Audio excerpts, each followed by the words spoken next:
Meu irmão, minha irmã, paz e bem. Toda segunda-feira nos reunimos brevemente para nos prepararmos para a missa do próximo domingo, para a celebração do próximo domingo. Sim, porque às vezes algumas comunidades, nós sabemos, infelizmente não têm a Eucaristia, mas têm a possibilidade de celebrar a palavra de Deus. E muitas têm a distribuição da comunhão eucarística. Enfim, é uma realidade das nossas comunidades. Mas dizendo o seguinte, que sempre a gente olha no retrovisor, né, da celebração que nós tivemos ontem. E aí a gente olha para frente. Porque é o seguinte, nós já estamos, a partir do próximo domingo, já é o 30º domingo do tempo comum, mais 4 domingos e nós encerramos o tempo comum. E aí encerramos o ano litúrgico. Todo o conjunto de celebrações que nós tivemos, e o nosso evangelista do ano, São Lucas, falando que a vida cristã é um caminho, é o seguimento de Jesus pelo caminho, tanto o Evangelho quanto Atos dos Apóstolos falam sobre isso. Os cristãos nos Atos dos Apóstolos eram chamados de os seguidores do caminho. Enfim, quer dizer, nós estamos fazendo essa experiência nesses últimos domingos, perceber como que a fé é realmente a nossa força. Nós podemos confiar que se nós estivermos firmes na confiança em Deus, Ele não falha. Ontem nós ouvimos que Moisés, com os braços começando a fraquejar, né? Enquanto ele mantinha alto, Israel vencia. Quando ele não aguentava e abaixava os braços, os amalecitas venciam.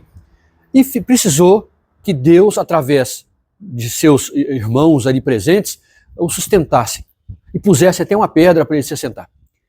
Ficou claro para nós na celebração, a partir da palavra de Deus, que não dá para a gente confiar só nas nossas próprias forças. É necessário que Deus venha em nosso auxílio, que Ele seja o nosso socorro, cantamos no Salmo. Mas esse socorro, muitas vezes, talvez não mais às vezes, vem por mãos solidárias, corações solidários, aquela atenção fraterna. Agora, é necessário que a nossa posição enquanto pessoas de fé seja uma postura quase que insistente mesmo, quase que chata, né, de orar sem cessar, sem desanimar. Aí nós tivemos o exemplo da viúva, né, aquela viúva insistente diante de um juiz que era iníquo, mas que acabou atendendo. Pois é, ontem, mas a partir de hoje, nessa 29ª semana do tempo comum, já preparando-nos para a celebração do próximo domingo, o que nós teremos para a nossa celebração?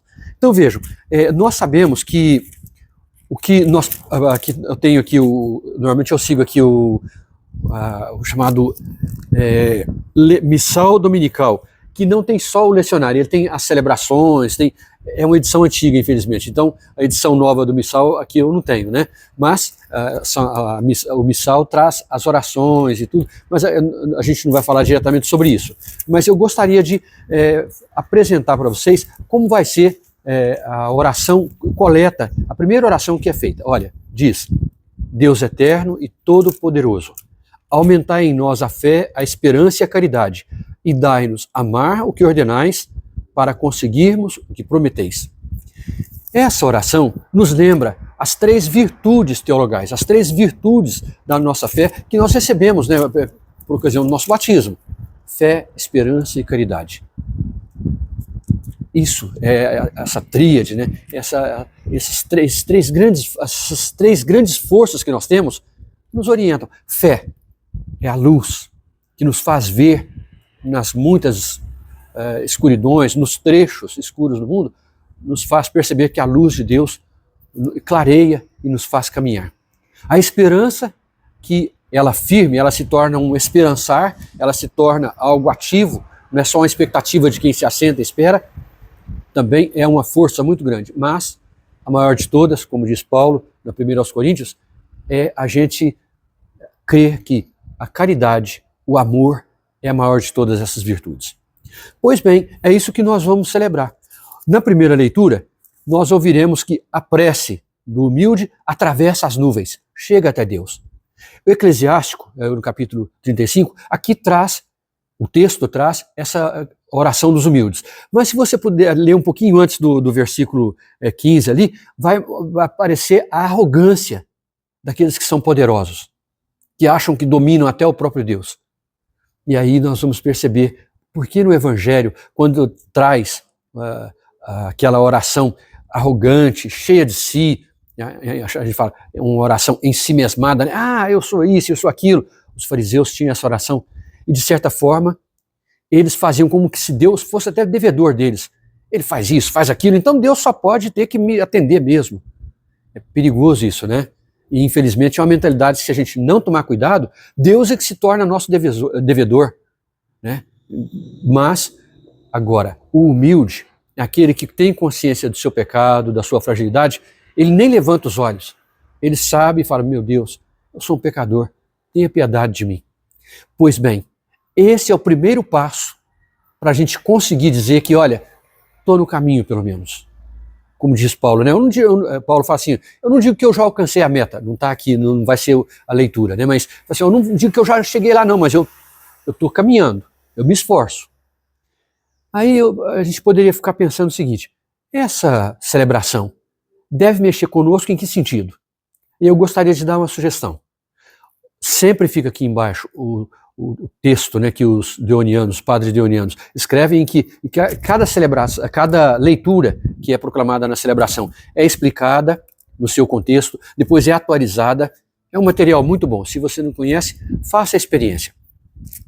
Aí a gente percebe também que essa oração, essa liturgia nossa, vai mexer conosco, e essa é a sugestão que eu dou. Preste muita atenção. Normalmente, é muito difícil que a gente comece uma celebração normalmente, né, da Eucaristia, exceto se o rito, por exemplo, tiver uma procissão na quinta-feira, no domingo de Ramos.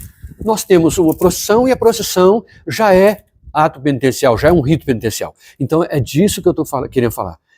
Não existe nenhuma celebração que começa propriamente sem um ato penitencial, sem um reconhecimento humilde da nossa fragilidade e uma proclamação da misericórdia de Deus, coração misericordioso de Deus. Então vamos prestar bastante atenção nisso e durante a semana vamos pensar, olha, o que falta para mim, na minha caminhada cristã?